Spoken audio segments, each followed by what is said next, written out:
Chers amis, mesdames et messieurs, bonjour, bonjour et bienvenue à cette conférence du printemps de l'économie sur l'anomalie du sous-investissement. Je m'appelle Jean-Marc Vittori, je suis éditorialiste au quotidien Les Échos et particulièrement intéressé par cette question. Il y a quelques mois, j'avais relu des articles que j'écris maintenant depuis des dizaines d'années et je me suis rendu compte que le sous-investissement était pratiquement une obsession. L'investissement, c'est l'essentiel. C'est la préparation de l'avenir, plus, j'ose le dire, plus encore que l'âge de la retraite. C'est ce qui nous permettra de produire demain des richesses, au-delà de ce qu'une femme ou un homme peut produire avec ses bras, ses jambes, son cerveau. On pense tout de suite aux grosses machines et aux usines qui les abritent, mais il y a aussi le drainage des champs qui permet d'augmenter les rendements, la recherche et le développement, les ordinateurs, les logiciels pour les faire tourner. Et dans un monde où l'immatériel prend une place croissante, l'investissement intangible devient lui aussi plus important. Ça pose entre autres des problèmes de mesure. Quand nous achetons des ordinateurs plus puissants mais moins chers, est-ce que l'investissement augmente ou diminue? Pour les statisticiens, ça devrait être simple, mais c'est compliqué. Et pour mieux préparer l'avenir, il faut donc investir, et peut-être investir davantage, car dès qu'on parle de transition écologique, on parle en fait d'un boom nécessaire de l'investissement. Pour produire plus propre, il va falloir envoyer à la case des milliers de milliards d'euros ou de dollars, de machines, de logements. Et si nous voulons vraiment préparer l'avenir, il faudra les remplacer et donc investir davantage. Je ne vous fais pas le constat chiffré, il va vous être fait maintenant. Nous avons 3 panélistes de premier ordre pour évoquer ces questions. Et si vous avez des questions, vous pourrez aussi vous les poser par oral si vous êtes dans la salle. Vous pouvez aussi les envoyer par SMS. Je pense qu'il y a un numéro qui s'affiche régulièrement. Ça vaut si vous êtes dans la salle ou si vous nous regardez en ligne. Je vais commencer tout de suite avec un absent qui est présent, qui est Gilbert Sett, en espérant qu'il est vraiment là. Gilbert est professeur d'économie à Neoma Business School. C'est l'un des meilleurs experts sur les questions de productivité à long terme. Il a écrit son dernier livre, il l'a écrit avec Jacques Barthélemy, c'est Travailler au XXIe siècle.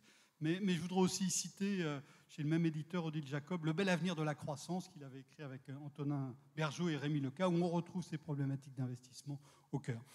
Gilbert, tu es à Reims où tu enseignes. J'espère que tu es vraiment avec nous. On t'entend? Je suis là. Je suis avec vous. Très bien. Eh bien, question simple pour commencer, après t'avoir dit bonjour. Est-ce qu'il y a du sous-investissement en France? Alors écoutez, ce constat d'un sous-investissement, ce n'est pas ce qu'on voit dans les chiffres. Vous voyez, je vais vous passer quelques images. Je ne sais pas si vous les voyez. Si, c'est bon. Voilà, c'est bon. Alors, ce qui est représenté sur ce graphique, excusez-moi, c'est un graphique un peu touffu, si j'ose dire, c'est le taux d'investissement mesuré sur l'ensemble de l'économie de 1980 à 2021 inclus. La France correspond à la petite ligne, je ne sais pas si vous la distinguez dans ce foisonnement de lignes, la petite ligne rouge pointillée. Et ce que l'on voit, c'est 2 choses. D'une part, que la France, parmi ces pays ici représentés sur ce graphique, qui sont les plus grands pays avancés, la France fait partie des pays dans lesquels le taux d'investissement, c'est-à-dire le ratio entre l'investissement et le PIB, eh bien, le taux d'investissement est le plus fort. Ça, c'est le premier constat. Vous voyez qu'il n'y a que le pays en vert qui nous dépasse nettement, et ce pays en vert correspond au Japon. Premier constat.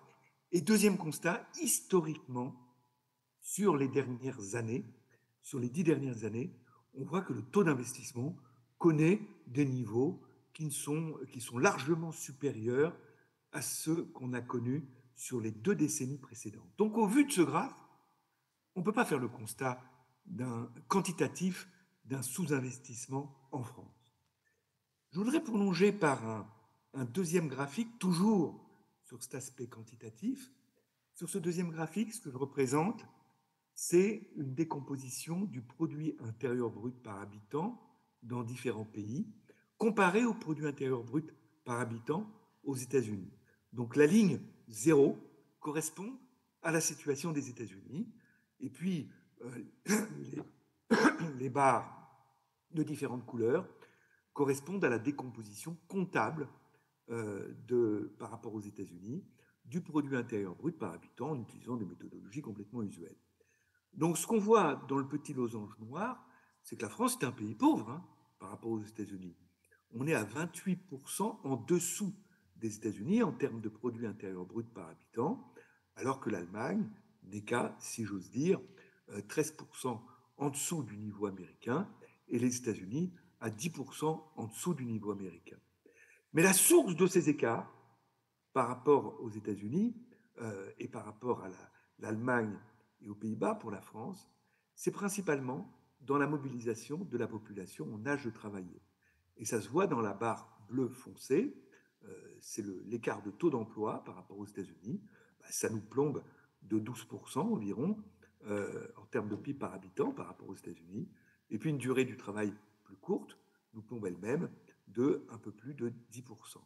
Mais quand on regarde les parties vertes de ce graphique, qui correspondent additionnées l'une à l'autre à l'écart de productivité du travail par heure travaillée, eh bien, on voit que du côté de la productivité globale des facteurs, on est en dessous des États-Unis, d'environ 10%. Mais par contre, que pour le ratio qu'on appelle habituellement intensité capitalistique, hein, c'est-à-dire le ratio du capital sur le nombre d'heures travaillées, c'est la partie vert clair de cette zone en vert, eh bien, on est au-dessus des États-Unis, on est plus élevé que tous les autres pays. Par heure de travail, il y a plus de capital immobilisé en France que dans les pays ici représentés, les pays du G7, plus quelques autres pays comme l'Espagne et les Pays-Bas. Donc on ne peut pas, sur la base de ces chiffres, hein, qui viennent de la comptabilité nationale à l'origine, on ne peut pas, sur la base de ces chiffres, faire le constat d'un sous-investissement quantitatif en France par rapport aux autres pays avancés, et même, je l'ai montré précédemment, historiquement par rapport aux périodes antérieures. Alors, je viens de parler, moi, de quantité de capital. On va peut-être s'arrêter là. On reviendra peut-être sur l'autre point ensuite, Gilbert. Voilà. L'autre dimension, c'est la qualité. J'en parlerai voilà. après. Jean-Marc me le dira. Oui, merci. Donc, Patrick Artus, toi, tu es conseiller économique senior de Natixis, hein, qui sponsorise cette session. Tu es auteur d'une note récente sur l'anomalie du sous-investissement. Alors, Gilbert vient de nous expliquer qu'il n'y avait pas de sous-investissement, donc pas d'anomalie. Tu as écrit aussi une foule de livres. Hein. Le dernier s'appelle justement De l'économie de l'abondance à l'économie de rareté. Et évidemment, on touche à cette question aussi de l'investissement. Ce livre que tu as écrit avec Olivier Pastré récemment chez Olivier Jacob. Alors, le constat de Gilbert est sans appel, donc il n'y a pas de problème. La session est finie. Oui, moi je crois, enfin, bonjour à tous et bonjour Gilbert à Reims. Je crois qu'il faut être plus prudent sur le constat parce que ça dépend de quel investissement on regarde. Il y a un vrai problème avec les comptabilités nationales, c'est que les comptabilités nationales ne sont pas harmonisées, en particulier sur le prix de l'investissement. Et comme tu l'as rappelé dans ton introduction, le prix de l'investissement représente l'effet de qualité qui est attribué aux investissements. Et donc, ça crée un biais très important. Et donc, si on ne mesure pas l'investissement en volume, mais qu'on mesure l'investissement en valeur, et encore plus si on mesure l'investissement net en valeur, c'est-à-dire l'investissement en dehors des amortissements du capital. Et ça aussi crée un autre biais, puisqu'apparemment les instituts statistiques n'utilisent pas les mêmes hypothèses pour la vitesse d'amortissement du capital. Et on conclut qu'en Europe, pas plus en France qu'en Europe, mais en Europe, on a un taux d'investissement hors logement en valeur nette, et donc c'est la définition que je préfère, très très inférieur au niveau américain. Pour être très concret, hein, un amortissement, une grosse usine, on l'amortit sur 15 ans, et donc on a du stock de capital. On considère qu'on a encore beaucoup de capital, or qu'un micro-ordinateur, les entreprises les changent tous les 3 ans. Voilà. Et donc si on le compte sur 15 ans, on a évidemment l'impression qu'on en a beaucoup, alors qu'on l'a déjà changé 5 fois au bout de 15 ans. Voilà. Et en plus, on voit que la durée de vie des équipements, avec l'informatisation, avec la numérisation des entreprises, c'est beaucoup raccourci. Donc quand on passe de l'investissement brut à l'investissement net, il y a une correction de plus en plus grande dans le temps. Et donc, j'ai un peu de mal avec le constat d'investissement normal. Et donc, quand on fait ce calcul de l'investissement hors logement en valeur nette, et en plus, on voit une vraie marche à la baisse au moment de la crise des subprimes, en 2008-2009, qui commence à se corriger aujourd'hui, mais qui est beaucoup moins marqué aux États-Unis. Donc je pense qu'il faut être prudent sur le constat et que le constat dépend vraiment de quelle définition de l'investissement on regarde. Et en particulier, les comparaisons internationales sont très compliquées à faire parce qu'à nouveau, il n'y a pas les mêmes hypothèses sur les effets qualité, sur les durées de vie des équipements. Bon, enfin, Gilbert connaît ça par cœur. Et puis, deuxième point, quelle que soit la mesure de l'investissement, on a une contradiction entre deux modèles théoriques.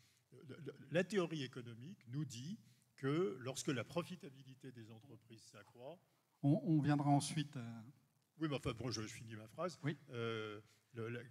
On doit investir plus, et en particulier, lorsque la valeur boursière des entreprises s'accroît, on doit investir plus, parce que les entreprises peuvent se financer à moindre coût, et on n'observe pas ça du tout. On a eu une forte hausse de la valorisation boursière des entreprises, qui n'a pas provoqué une forte hausse parallèle des investissements, et donc il y a quand même un problème de mesure, je l'ai dit, mais il y a un problème de cohérence des évolutions dans le monde des entreprises. Donc il y a bien pour toi une anomalie. Je voudrais terminer le premier tour de piste sur le constat avec Anne-Laure Delatte. Anne-Laure, tu es économiste, chercheuse au CNRS rattachée à l'Université Paris-Dauphine. Tu sors ces jours-ci un livre que tu peux brandir pour le montrer à l'assistance, qui est titré « L'État droit dans le mur, rebâtir l'action publique » chez Fayard, donc qui se place aussi dans une perspective longue. Et je voudrais commencer avec toi sur justement l'action publique. Patrick dit qu'il y a une anomalie, et toi tu constates que malgré le fait qu'il y a eu une aide publique à l'investissement qui a été assez importante. Oui, merci beaucoup pour l'invitation. Je suis ravie d'être là. Alors en effet, quatre points très rapides qu'on pourra développer après. Le premier, est-ce qu'il y a sous-investissement? Je n'en sais rien, mais en revanche, apparemment c'est compliqué en termes de mesures. En revanche, ce qu'on observe, c'est qu'il n'y a pas le bon investissement. Donc ça, c'est le premier point. Par exemple, Total, aujourd'hui, investit 75% de l'investissement total, c'est encore dans l'énergie fossile. Donc ça veut dire que 1 euro sur 4 investi par Total seulement va dans les énergies vertes. Donc c'est le premier point. S'il y a investissement, dans l'ensemble, alors c'est Total, mais dans l'ensemble de l'économie, on observe un sous-investissement là où il faudrait. Le deuxième point, c'est que, effectivement, comme le disait Jean-Marc, donc je sors l'État droit dans le mur la semaine prochaine, et ça m'a donné l'occasion d'aller regarder des données de dépenses fiscales, c'est-à-dire des niches fiscales, en fait, quand les entreprises ou les ménages ne payent pas, ont le droit de déroger à l'impôt. Vous savez, l'État peut donner la possibilité, peut vous donner des crédits d'impôt ou des exonérations parce que vous avez une situation particulière. Il y a énormément d'aides publiques à l'investissement qui prennent cette forme-là. Donc vous avez beaucoup d'entreprises qui vont réduire leur impôt sur les sociétés grâce à ce système d'exonération fiscale. Il se trouve qu'on est allé récupérer des données qui étaient sur du papier depuis 1979. Ça n'existait pas sur ordinateur ou sur Internet. On a récupéré tout ça, on a collecté tout ça, et ce qu'on a observé, c'est qu'en fait, ces incitations fiscales, donc les exonérations, elles n'ont pas arrêté d'augmenter, mais surtout, elles ont augmenté énormément depuis 20 ans.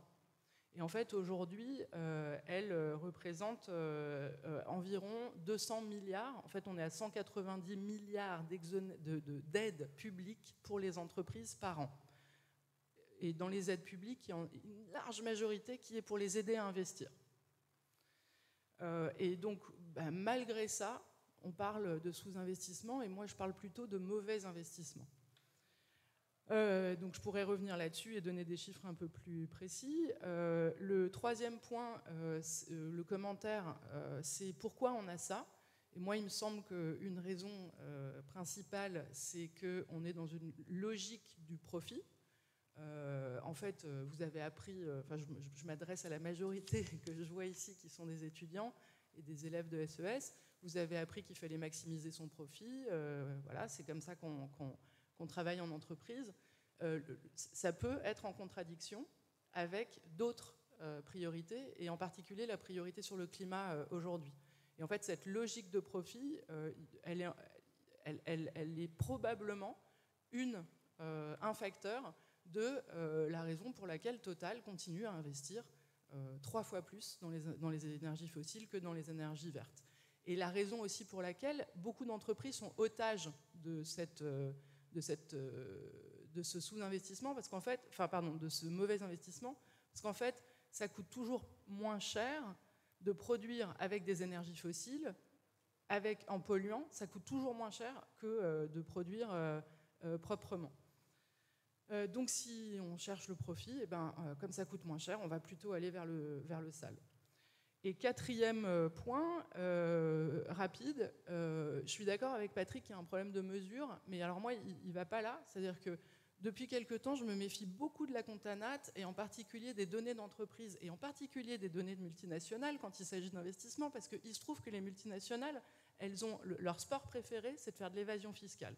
C'est faire de l'évitement fiscal. Et une des façons de faire de l'évitement fiscal, c'est de faire ce qu'on appelle du profit shifting, c'est-à-dire d'aller déplacer le profit dans un autre pays. Voilà, on déplace le profit. Il est moins taxé. Voilà, merci. On déplace le profit dans un pays dans lequel on paye moins d'impôts. Pardon, mais Total est un champion de ça aussi. Mais pas seulement Total. Pour le coup, on a un papier qui montre que 40% des investissements dans le monde sont placés à un endroit où, en fait, dans les statistiques, ils sont placés à un endroit qui ne correspond pas aux activités physiques. Donc, voilà, moi, je ne travaille pas en particulier sur l'investissement micro, etc., mais j'aurais tendance à être extrêmement méfiante des statistiques, en particulier des multinationales. Donc, méfiance vis-à-vis des statistiques, logique du profit qu'on va retrouver, et problème de la qualité de l'investissement, et ça amène au deuxième point que voulait développer Gilbert. Oui, merci Jean-Marc. Juste pour revenir un petit peu sur ce qu'évoquait Patrick, sur le graphique là que je montre, je ne sais pas si vous le revoyez, on est sur un ratio en valeur. Donc, il n'y a pas de problème de partage volume-prix. Hein. Il n'y a pas de problème de partage volume-prix. On est valeur de l'investissement au niveau national divisé par la valeur du PIB. Pardon, voilà, c'était le graphique 1. Juste, vous pouvez le remontrer. Voilà, c'est celui-ci. Voilà, donc, on est en valeur, donc on n'a pas un problème de partage. Voilà, il n'y a aucun problème de partage volume-prix. Et de ce point de vue-là, la comparabilité avec les autres pays est bonne. Alors, c'est des données de Contanat. Moi, je crois plus en la Contanat qu'Anne-Laure, surtout pour des grands pays, parce qu'il y a des flux d'un côté, il y a des flux de l'autre. Mais en tout cas, ce qu'on voit, on ne peut pas faire le constat d'un sous-investissement. Et pour le deuxième graphique, c'est moi-même avec mes co-auteurs qui avons fait le partage volume-prix, qui avons refait des séries de prix en distinguant les différentes catégories d'investissements, dont les investissements à durée de vie courte, comme les TIC. Donc tout ça est fait très proprement, il y a quelques années de travail derrière. Donc le constat que j'ai fait est complètement, comment dirais-je, indépendant des critiques qu'évoquait Patrick hein, sur ce plan-là. Le constat, il est fort. Hein. La France est un pays qui investit beaucoup, où le taux d'investissement est fort. Et dans un travail, une recherche que j'ai pu mener avec Jacques Mérès et Jimmy Lopez, on montrait d'ailleurs que c'était des fortes régulations sur le marché du travail qui avaient comme impact une substitution entre le facteur travail et capital au détriment du travail et en faveur du capital en France, et qui contribuait à expliquer fortement le fort investissement quantitatif en France comparé aux autres pays. Alors maintenant, du côté de la qualité, donc côté de la quantité, on ne peut pas faire le constat d'un sous-investissement. Du côté de la qualité, le constat est un peu balancé. Ce que j'ai représenté sur ce graphique, c'est le ratio du capital TIC en valeur. Donc il n'y a aucun problème de partage volume-prix hein, derrière. En valeur divisé par le PIB en valeur. TIC, c'est ce qu'on appelle les TIC, c'est les hardware, les software, le matériel de communication, c'est tout ça, et avec des hypothèses sur la durée de vie de ces matériels qui sont homogènes dans les différents pays. On a reconstruit nous-mêmes ces séries. Et ce qu'on voit, c'est que la France se défend pas mal. Hein. La France est toujours la ligne rouge en pointillé. Mais vous voyez que ce ratio du capital TIC sur le PIB en valeur est assez élevé en France. On fait partie des pays dans lequel ce ratio est le plus élevé. C'est étonnant, mais voilà, on est un pays dans lequel la diffusion de ces éléments assez avancés en termes technologiques est assez forte. Mais le diagnostic est balancé parce que maintenant, quand on regarde du côté de la robotisation, c'est ce graphique, et là, ce qui est représenté, c'est le nombre de robots par million d'heures travaillées, à partir des séries qui ont été refaites à partir de celles de l'IFR. Et ce que l'on voit, c'est que la France, toujours le trait rouge pointillé, est un pays dans lequel la diffusion des robots est assez basse, comparée à d'autres pays. Alors, bien sûr, on peut dire que la diffusion des robots dépend un peu de la structure sectorielle, et en particulier de l'importance du secteur industriel dans l'économie, ce qui explique en partie la très forte diffusion des robots en Allemagne, une forte industrie automobile, une très forte robotisation de l'industrie automobile. Mais même quand on corrige de ce facteur, on réduit un peu ces écarts, mais on garde pour la France le constat d'une diffusion des robots, d'une robotisation assez peu avancée par rapport aux autres pays. Il faut réfléchir aux raisons de cela. On est en train d'y travailler avec différents co-auteurs. Donc, vous voyez, sur le plan qualitatif, un diagnostic un peu balancé. Autant il était clair sur le plan quantitatif, autant sur le plan qualitatif, il est plus balancé. Une forte diffusion des TIC, mais une robotisation assez peu avancée en France comparée aux autres pays. Merci. Donc, on voit bien qu'il y a un débat qui n'est pas encore résolu sur le thème est-ce qu'on investit assez ou pas. Et ce débat est obscurci par des questions de mesures qui restent compliquées. Ceux qui s'intéressent au sujet peuvent regarder une note qu'avait faite il y a 3 ou 4 ans, je crois, la Fabrique de l'industrie, qui montrait de manière très intéressante qu'on ne comptait pas les investissements en logiciel de la même façon en France et en Allemagne. En France, on les considère systématiquement comme des investissements. En Allemagne, on les considère assez largement comme des dépenses de consommation intermédiaire des entreprises. Et donc, évidemment, ça aboutit à accroître le poids de l'investissement en France par rapport à l'Allemagne. Donc, des questions de mesure qui sont compliquées à résoudre, aussi pour les raisons qu'a évoquées Anne-Laure d'évitement fiscal. Mais je crois tout de même un consensus sur le fait qu'on n'investit pas assez bien, en tout cas. Et il y a un vrai problème de qualité de l'investissement, peut-être en France en particulier. C'est ce que tendait à montrer le dernier graphique de Gilbert. Et je voudrais demander à Patrick en quoi c'est étonnant et qui creuse ce paradoxe que tu as commencé à développer tout à l'heure. Oui, alors le paradoxe à nouveau, c'est que les entreprises sont de plus en plus valorisées en bourse, et donc c'est la théorie qui porte le doux nom de Kuhn-Tobin. Le petit Kuhn-Tobin, et c'est dû à James Tobin. C'est une théorie qui dit qu'il devrait y avoir un parallélisme entre le taux d'investissement et la valorisation boursière des entreprises. Et alors on voit que cette théorie est complètement rejetée par les faits. Alors pourquoi? C'est assez intéressant de se demander pourquoi, et je crois qu'il y a 2 raisons. Alors, avant de passer aux explications, aux pistes pour corriger cette situation, il y a 2 raisons essentielles pour lesquelles alors en France et en Europe, l'investissement n'a pas suivi la valorisation boursière des entreprises et donc est anormalement bas. La première raison, c'est que les profits sont largement utilisés, pas à développer des capacités nouvelles, mais à acheter des actifs qui existent déjà. C'est typiquement le cas des rachats d'actions. Quand une entreprise utilise ses profits pour racheter ses actions, elle ne développe pas ses capacités, elle fait simplement monter ses cours boursiers. C'est typiquement le cas des investissements dans l'immobilier. Quand des entreprises investissent dans l'immobilier, elles font monter les prix de l'immobilier existant et elles ne développent pas leurs capacités. Donc je crois qu'il y a un biais dans l'utilisation des profits vers une utilisation des profits. Alors, c'est une entreprise fait une acquisition, c'est la même chose. Une entreprise achète une autre entreprise, elle utilise ses profits pour acheter cette entreprise et ça ne développe pas la capacité. Je crois qu'il y a un biais en faveur de l'utilisation des profits pour acheter des actifs qui existaient déjà, qui sont déjà là, et dont le prix va monter parce qu'ils sont achetés, et au détriment d'une situation où les profits seraient utilisés beaucoup plus pour développer les capacités nouvelles. Donc c'est un premier biais. Et le deuxième biais qui vaut en France comme dans les autres pays de la zone euro, c'est qu'en 20 ans, on a eu un développement extraordinaire des liquidités détenues par les entreprises. liquidité, c'est les dépôts bancaires, enfin, tous les actifs liquides détenus par les entreprises qui sont passés en 20 ans de 10% du produit intérieur brut à plus de 30% du produit intérieur brut.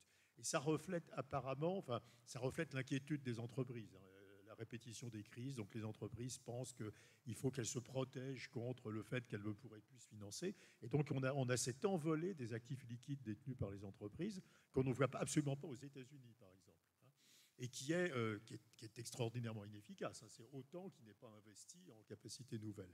Donc je crois que c'est les deux explications du sous-investissement par rapport à ce qu'on aurait pu avoir. Hein. C'est vraiment cette utilisation des profits beaucoup trop pour faire monter les prix des actifs existants en les achetant et cette utilisation des profits pour accumuler des liquidités, ce qui montre que les entreprises ont développé une forte aversion pour le risque au cours du temps.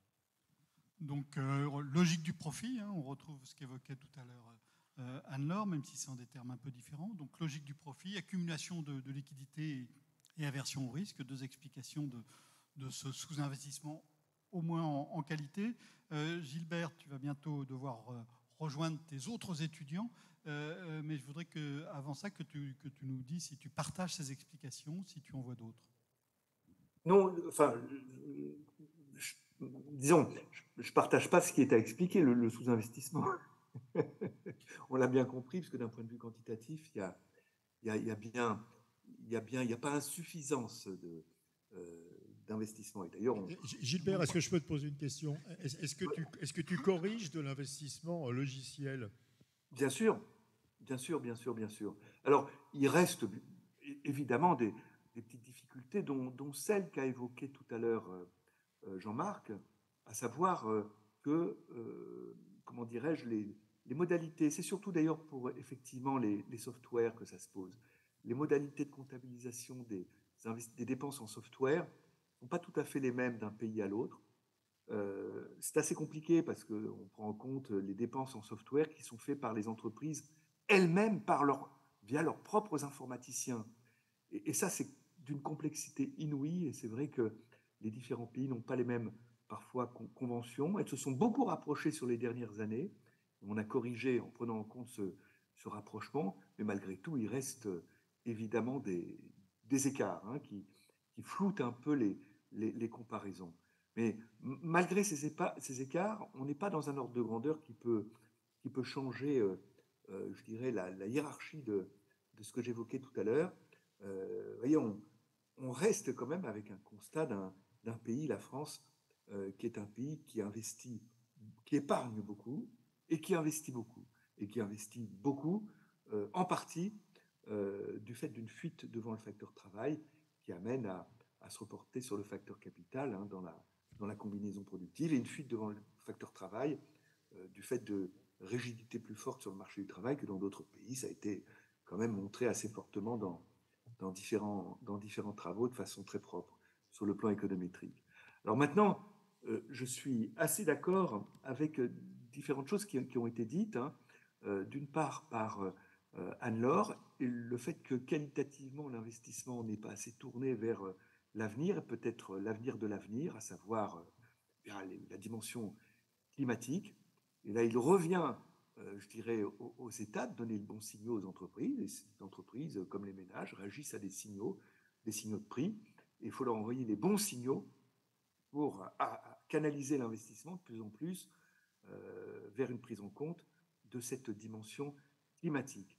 Et puis, tu l'as dit, Patrick, une bonne partie maintenant, une partie croissante des profits des entreprises sont consacrés à des processus comme les rachats d'actions qui sont quelque chose d'absolument terrible. C'est une rémunération très indirecte du capital pour les personnes qui ont apporté leurs capitaux dans les entreprises, puisque c'est une rémunération qui augmente en quelque sorte la valeur de leur part et pas leur dividende. C'est quelque chose d'assez terrible. Et effectivement, l'entreprise Total qui a été évoquée précédemment par Anne-Laure est sur ce plan-là une entreprise qui pratique énormément ce genre de choses, plus la distribution de dividendes face à des profits exceptionnels. on aurait trouvé peut-être plus logique, plus légitime de la part de cette entreprise de provisionner complètement les avoirs dans des pays comme la Russie en particulier, puisqu'il peut y avoir une perte sèche dans les années qui viennent, et puis par ailleurs d'investir de façon beaucoup plus massive dans l'avenir de l'avenir, à savoir dans la prise en compte de la dimension climatique, ce qui est assez important pour des entreprises qui sont dans ce domaine, qui interviennent dans ce domaine énergétique. Donc là, il y a un problème de signaux qui ne sont pas assez clairs, qui sont envoyés aux entreprises, et c'est le rôle des États que de se pencher sur ces signaux à envoyer et modifier ces signaux pour qu'ils soient plus dans, je veux dire, qu'ils amènent plus les entreprises à réagir, à agir dans les directions qu'on peut souhaiter pour l'avenir de l'humanité. Donc problème dans l'affectation des profits, je crois que vous vous rejoignez tous les trois là-dessus. Donc signal à donner, et là le signal ne peut pas venir des entreprises ou du marché, il doit venir de l'État. Et donc là nous venons vers les solutions. Anne-Laure, toi, qu'est-ce qui te paraîtrait efficace comme autre signal par rapport à ce que tu as évoqué, à ces pratiquement 200 milliards d'euros qui vont vers les entreprises très largement destinées à l'investissement? Comment est-ce qu'on peut faire pour que ça soit employé de manière plus efficace en se projetant dans l'avenir? Alors, j'ai une solution qui s'appelle Socle et que je vais essayer de développer, mais avant ça, juste pour expliquer un petit peu, en fait, Gilbert dit il faut changer le signal prix, et c'est le rôle des États, c'est l'action publique, c'est à l'action publique de faire ça. Concrètement, qu'est-ce que ça veut dire? Ça veut dire qu'aujourd'hui, on est dans une logique de marché, on est dans une économie de marché. L'État, quand il intervient, il n'intervient pas pour changer l'allocation normalement des investissements, des ressources, mais il essaye d'aider le marché à fonctionner mieux. On n'est plus dans une logique de planification. En fait, on était dans la planification dans les années 60, après la Seconde Guerre mondiale, on est dans une logique de reconstruction, et là on a un État qui est très interventionniste et qui dit vraiment concrètement, ça c'est ma priorité, on met tous les crédits qu'on peut de la Banque de France sur ces secteurs-là, on fait des incitations fiscales, etc. Aujourd'hui, on n'est plus dans cette logique-là, ou beaucoup moins. On est dans une logique d'économie de marché avec un État qui est censé accompagner les entreprises, mais pas changer la logique. Et pourtant, Gilbert nous dit, il faudrait, en fait, qu'est-ce qu'il nous dit? Il ne nous dit pas, il faudrait leur donner plus d'argent, ou il faudrait accompagner comme on faisait dans les années 60, il nous dit, il faut changer le signal prix. Parce qu'en fait, comme on est dans une logique aujourd'hui de marché, ce n'est pas les quantités, mais c'est le prix qu'il faut changer. Donc ce qu'il nous dit, c'est qu'il faudrait que les entreprises comprennent que ça va leur coûter moins cher à terme, de produire propre. En fait, on devrait être dans une logique où, une fois que je fais tous mes calculs dans l'entreprise, ça me paraît plus efficient d'être dans une production propre. Est-ce qu'on peut y arriver, ça? Ce serait idéal, en fait. Ce serait un monde idéal dans lequel on arrive à changer tellement le système de prix, en mettant, par exemple, en taxant très cher les énergies fossiles. Donc, ça devrait vous rappeler quelque chose. On a essayé de mettre la taxe carbone en place. Donc, on taxe très cher les énergies fossiles, et au contraire, on subventionne, on aide les énergies vertes. Et alors, ça a l'air d'être la martingale, ça a l'air d'être assez facile de faire ça. Et en fait, on n'y arrive pas. Une des raisons pour lesquelles on n'y arrive pas, c'est que l'action publique aujourd'hui, elle est effectivement extrêmement aidante. En réalité, si vous regardez les chiffres, on intervient, en fait, alors, on est aussi actif que pendant la planification, en volume, que ça soit du côté budgétaire ou monétaire. La Banque de France, elle intervient même 2 fois plus que pendant la planification. Ça veut dire qu'on verse énormément de liquidités sur le marché. Du côté budgétaire, les subventions sont au même niveau. Je ne peux pas vous dire ce qu'il en est sur les niches fiscales, parce qu'on a les données qu'à partir de 79. Mais en tout cas, en 79, c'est petit comme ça, alors que maintenant, c'est grand comme ça. Donc ça laisse penser peut-être que ce n'était pas aussi important avant, mais je ne peux pas vraiment vous le confirmer. Mais donc on est dans un État qui intervient énormément, qui aide beaucoup le marché, et pourtant, ça ne marche pas. Finalement, pour l'instant, on n'investit pas dans les bons secteurs, et les secteurs qui fleurissent ne sont pas les bons. L'idée, c'est que, en fait, on a une action publique qui s'est mise au service du marché, qui était plutôt au service des citoyens dans les années 60, vraiment en caricaturant, mais on était plutôt dans ce qu'on appelait l'État-providence. Aujourd'hui, on est moins dans un État-providence qu'un État qui va consacrer une partie des ressources budgétaires et une grosse partie des ressources monétaires au marché. Et dans cette logique de marché, étant donné que la logique de profit est prime, ce que vous avez appris à l'école, pour l'instant, en fait, quand il s'agit de prendre des décisions politiques radicales sur non, en fait, ces secteurs-là vont perdre de l'argent pendant un moment, on n'y arrive pas. En fait, il y a une logique politique qui ne suit pas. Et donc, on peut donner toutes les solutions économiques qu'on veut, si on n'a pas un cadre d'analyse qui tient compte des contraintes politiques, on n'y arrivera pas. Et les contraintes politiques aujourd'hui, il me semble, c'est que vous avez des secteurs économiques qui sont des rentiers dans le sens où ils profitent aujourd'hui des conditions Total, pour reprendre encore une fois, Total pour l'instant n'a pas intérêt à faire cette transition parce qu'ils gagnent énormément d'argent avec les énergies fossiles. Je parle de Total, mais Shell, c'est la même chose. Voilà, vous avez toutes ces grandes entreprises du secteur des secteurs énergie. Aujourd'hui, si vous regardez leurs comptes, les comptes et les prévisions, ils n'ont pas du tout l'intention de changer leurs investissements. En réalité, d'ici les années 28 ou 30, ils vont toujours continuer à investir davantage dans les énergies fossiles que dans les énergies vertes. C'est ce qu'ils prévoient, c'est ce qu'ils indiquent à leurs actionnaires. Et du coup, si vous avez une action publique, un État qui est très attentif à ces intérêts-là ou aux intérêts en général des entreprises, on a du mal à avoir une action qui va à l'encontre de ces intérêts, du statu quo. Alors, moi, je ne parle pas du gouvernement actuel. En fait, c'est une logique qu'on voit vraiment poindre à partir des années 2000.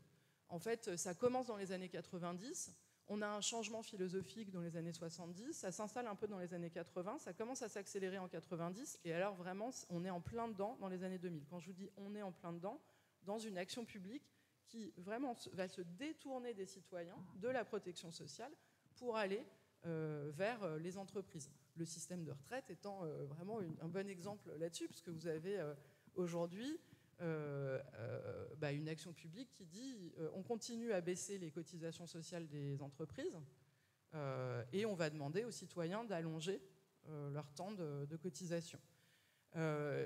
Donc voilà, on est dans cette logique-là. Est-ce qu'on va réussir à changer Et donc, la solution tu ne vas pas me repasser le micro, pardon. D'accord. Alors, le socle, rapidement. J'ai trouvé ce moyen marketing pour qu'on s'en souvienne. Socle, c'est sélectionner les S pour sélectionner les aides publiques aux entreprises. Donc, sélectionner en fonction d'un critère qui est hyper facile, c'est beaucoup plus facile que dans les années 60, c'est quoi? C'est émissions carbone. Donc, notre priorité, c'est le neutre. Opérer des transferts. En fait, aujourd'hui, on a 200 milliards qui vont principalement à des entreprises qui sont sales. Il faudrait opérer des transferts. Je ne vous dis pas de prendre ces 200 milliards et d'aller les mettre dans des sociétés coopératives, mais déjà 15 ou 20. J'étais à l'ADEME, donc l'agence pour l'environnement. Ils me disent, mais déjà avec 20 milliards, on ferait plein de choses. Donc, pour opérer les transferts, c'est contrôler la Banque de France et le budget par le Parlement pour être sûr qu'on a un alignement entre les intérêts des citoyens et les liquidités qui sont versées, le budget qui est versé.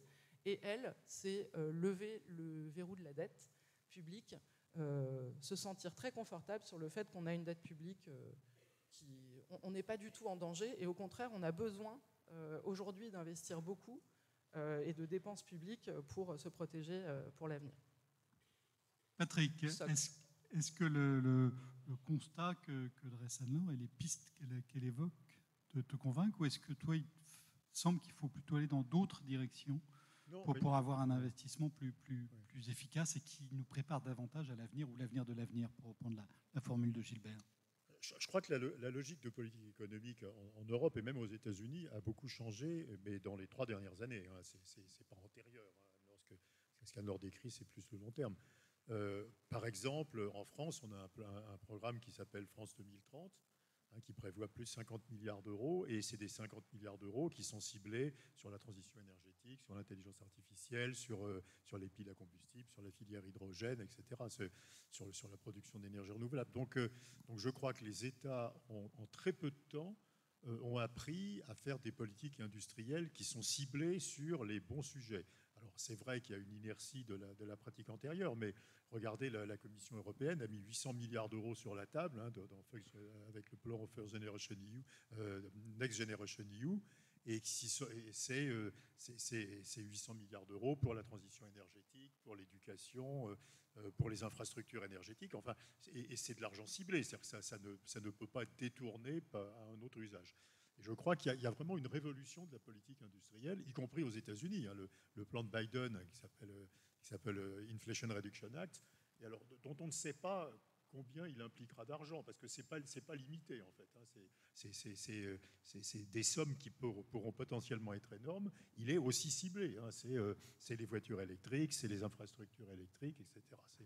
Et donc, je crois quand même qu'il y a une prise de conscience des États qu'il faut d'abord qui travaillent avec les entreprises, mais pas à l'aveugle, en ciblant les projets qui sont utiles. Donc je crois qu'il y a vraiment énormément de progrès qui ont été faits dans tous les pays, mais sur une durée de temps extrêmement courte. Ensuite, sur autre solution, je crois que effectivement, on a la chance en Europe et en France d'avoir beaucoup d'épargne.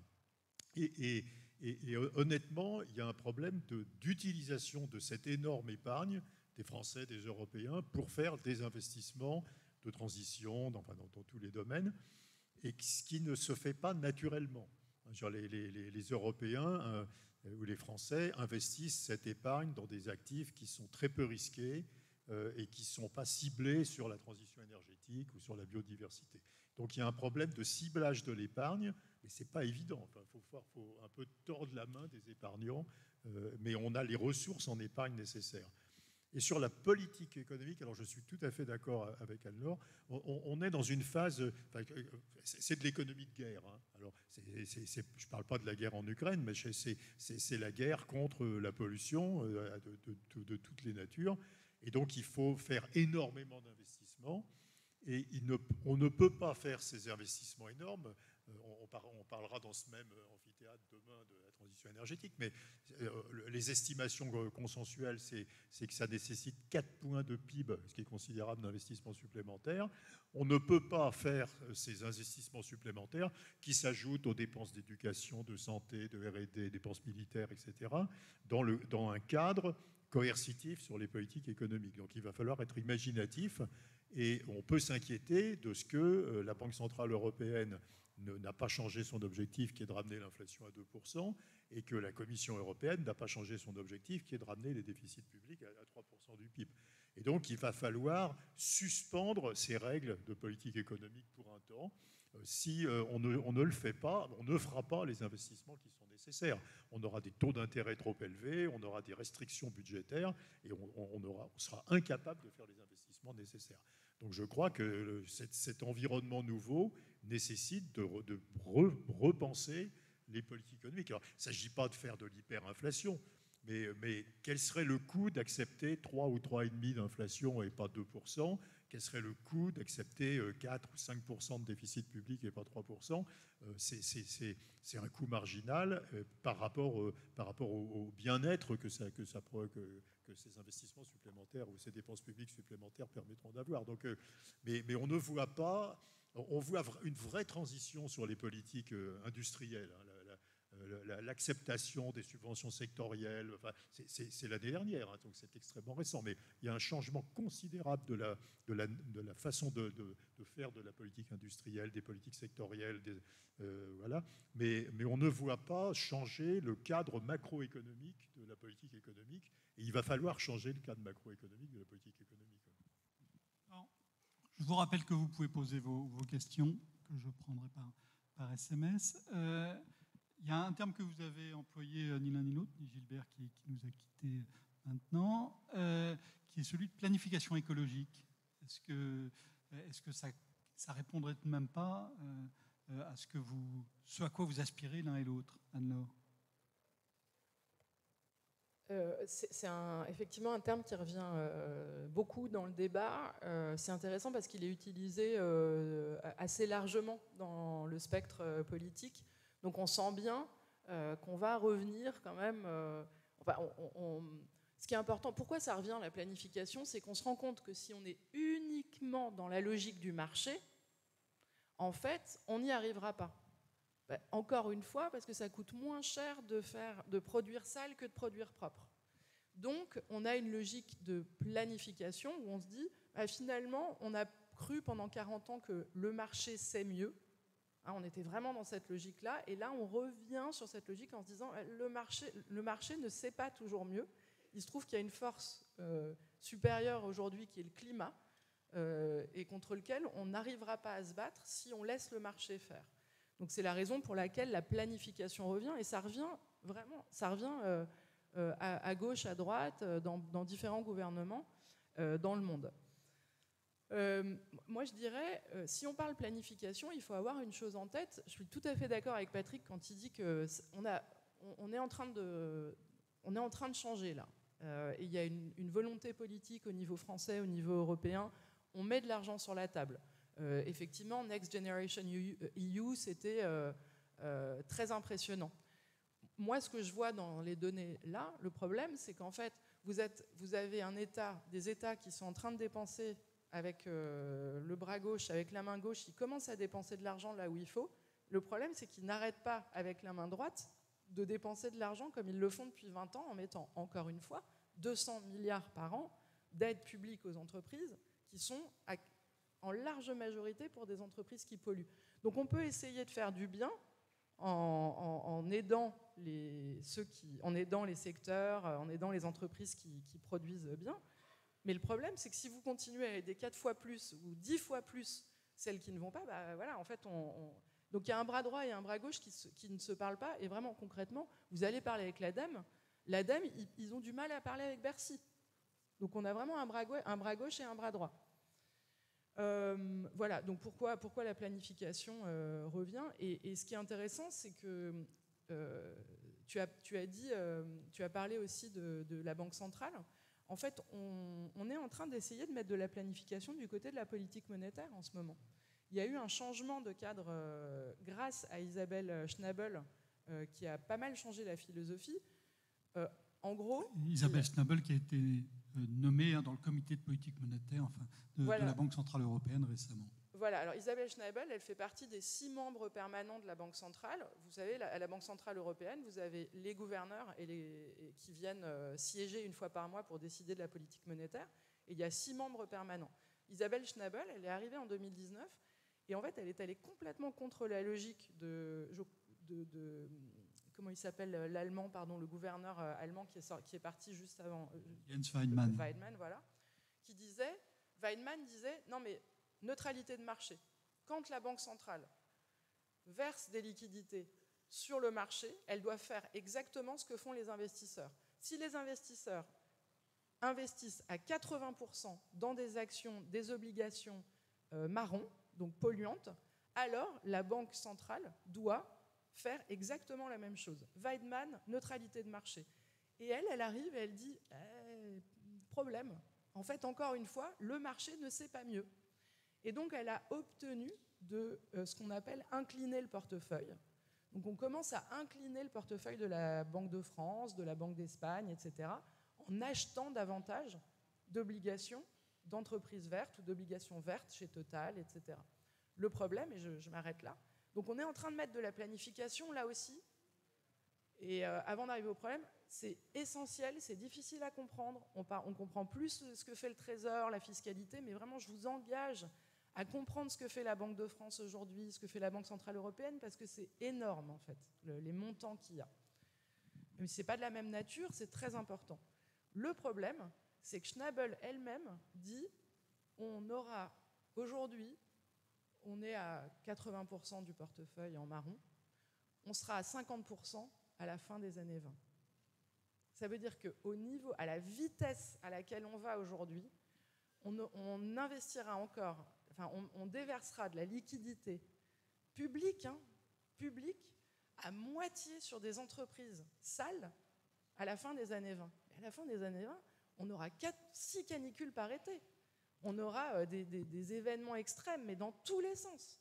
Donc si on ne va pas plus vite, la planification, elle ne sera pas utile. Patrick, une phrase sur la planification écologique. Oui, on aurait pu faire ça par un mécanisme de marché. Je veux dire, il y a des papiers académiques assez convaincants qui disent que si on avait un prix du CO2 à 200 € la tonne aujourd'hui, montant à 400 € la tonne, spontanément, les entreprises auraient intérêt à devenir vertes. Simplement, ce n'est pas accepté politiquement et socialement. Enfin, le prix du CO2 à 400 € la tonne, ça fait le carburant à 4 € par litre. Quoi, je veux dire. Donc il y a un rejet absolu du mécanisme de marché, et donc on doit passer à un mécanisme de planification. J'ai un doute sur le fait que finalement il soit acceptable socialement et politiquement plus facilement, parce que qu'est-ce que les citoyens européens vont préférer payer beaucoup plus cher leur énergie par le fait que le prix du CO2 reflètera vraiment l'externalité climatique, ou bien avoir toutes sortes de règles qui interdiront les voitures en centre-ville, qui interdiront de louer tel type de logement, etc. C'est pas sûr qu'on fasse le bon calcul. Donc mais en fait, les gouvernements ont décidé de ne pas appliquer le mécanisme de marché et d'appliquer à la place un mécanisme de régulation. Planifier, c'est aussi difficile. Bien planifier, c'est aussi difficile que de bien investir avec les mécanismes du marché. Est-ce qu'il y a une question dans la salle ? Monsieur ? Normalement, vous avez un micro, je pense, dans votre pupitre quelque part. Oui, il faut vous apporter un micro. On va vous apporter un micro. Hop, là.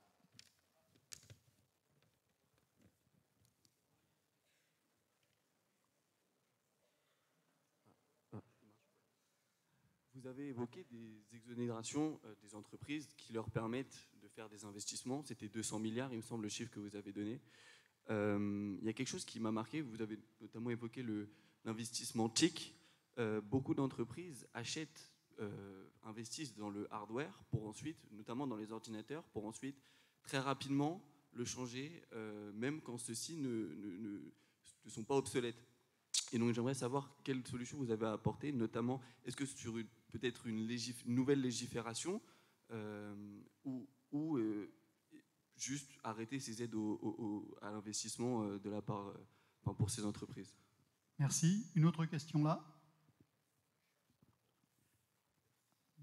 Devant, on va vous passer le micro, madame. Merci pour vos interventions, mais je ne peux pas laisser de vous demander une chose. Il y a toujours cette idée de la taxe carbone et même les prix carbone. Et en fait, ma question va directement sur ce que Laure a dit, que ça veut dire qu'on a toujours des investissements publics. Toujours des investissements publics, ça veut dire des subsides. Donc, moi aussi, je vois des littératures qui disent que la taxe carbone et aussi que les prix carbone ne fait rien que d'augmenter les inégalités et rien pour le climat, puisque les entreprises continuent à recevoir des subsides, des investissements publics. Donc, il faut sortir de cette logique, il faut au moins dévoiler un disclosure de cette situation, parce que pour l'ego général, une taxe carbone semble être une bonne recette. Mais pour l'histoire concrète des subventions et des investissements publics, ça ne veut pas dire exactement comme ça, c'est ça. Merci. Alors, main droite, main gauche, subvention d'un côté, taxe de l'autre. Oui, main droite, main gauche, exactement. Juste sur la question sur les exonérations fiscales, je crois que ce que vous voulez dire, c'est, si moi je le traduis, c'est on donne. Je suis d'accord avec vous que moi à la fac, alors qu'on n'a pas beaucoup d'argent, j'ai eu le droit d'acheter un écran alors que mon écran il marchait pas si mal que ça. C'était un petit écran, j'étais pas très confortable, donc j'ai eu le droit d'acheter un grand écran. Et je me suis dit, mais qu'est-ce que je fais avec ce petit écran? Enfin, c'est terrible en fait. Et on a régulièrement ce genre de truc. Alors si vous imaginez à la fac où on n'a pas beaucoup d'argent, dans les entreprises, c'est la fête, quoi. On achète beaucoup d'équipements qui derrière vont peut-être pas être recyclés, etc. Vous faites le lien avec les exonérations fiscales. Peut-être la façon dont moi je ferais le lien, c'est de dire, en fait, il faudrait mettre des conditions. C'est compliqué politiquement, c'est compliqué à mettre en œuvre, mais probablement il faudrait mettre beaucoup plus de conditionnalité dès qu'on aide les entreprises. Je ne peux pas vous dire qu'il y ait des aides publiques pour l'achat d'ordinateurs dans une entreprise privée. Mais en tout cas, ce serait bien de mettre des conditionnalités. Et le deuxième point, taxe carbone, main gauche, main droite, c'est ça. Enfin, vous avez raison, c'est-à-dire que si on arrive à 4 € le litre, mais que derrière vous subventionnez les entreprises pour le faire, ça ne changera rien. C'est surtout que quand la taxe carbone a été mise en place, je crois qu'on a tous compris le problème. En fait, 4 € le litre, il y a des gens qui ne pourront pas se le payer. Mais des gens, pas des entreprises. En fait, il y a des citoyens qui ne pourront pas se le payer. Donc quand je disais opérer des transferts dans le socle, vous avez beaucoup d'argent aujourd'hui et il y a probablement une solution fiscale, d'augmenter les impôts, machin, mais déjà avec ce qu'on a là, on pourrait opérer des transferts. Et je suis d'accord avec vous que si on arrive à 4 € le litre, il y a des gens qui ne pourront pas le payer, donc eux, il faut les subventionner, probablement, il faut les aider, parce que vous n'avez pas le choix, vous êtes une femme de ménage, vous êtes en ruralité, vous êtes obligé de prendre votre voiture. En revanche, si vous subventionnez des entreprises, elles ne changeront pas leur mode de production. Patrick, sur l'un ou l'autre des deux points, très vite. C'est la question de l'obsolescence accélérée qui est posée. Effectivement, il y a les vendeurs de technologie aiment l'obsolescence accélérée. Donc, elle est même il y a des régulations européennes qui interdisent de mettre dans les matériels informatiques une date de fin d'utilisation. Mais oui, c'est vrai. Et ça touche la question qu'on abordait au début, qui est on n'en a pas parlé, mais si Gilbert a raison, mais je crois qu'il a tort, il n'est plus là pour se défendre, que si on investit beaucoup en Europe et beaucoup en France, pourquoi n'a-t-on plus aucun gain de productivité, et probablement une des réponses, c'est qu'on investit trop dans du renouvellement d'équipements qui ne sont pas nécessairement à renouveler. On a une déperdition d'investissement et de productivité qui est liée à cette question de l'obsolescence accélérée. Le débat reste ouvert sur le fait de savoir s'il y a une anomalie du sous-investissement, mais il y a un accord sur le fait qu'on n'investit pas assez bien, ça c'est certain, et qu'on n'investit pas forcément là où il faut, et qu'il faudra changer le mode de fonctionnement de l'économie, la façon aussi dont on comprend l'économie, donc aussi la théorie économique qui va derrière. Ça, c'est tout à fait clair, et il y a clairement des changements à l'œuvre. Je voudrais souligner en conclusion que c'est un enjeu majeur pour le capitalisme lui-même, puisque le capitalisme, il s'est imposé, il s'est organisé depuis un siècle et demi sur le fait qu'il alloue le capital là où il doit être alloué. Et on parle de raison d'être. La raison d'être du capitalisme, c'est peut-être la raison d'être majeure du capitalisme, c'est ça. Et s'il ne sait plus allouer le capital là où il doit être alloué, et on voit clairement qu'il faut l'allouer dans des endroits où aujourd'hui il n'est pas alloué, alors il est clairement remis en cause. Je pense que nous pouvons maintenant remercier nos intervenants.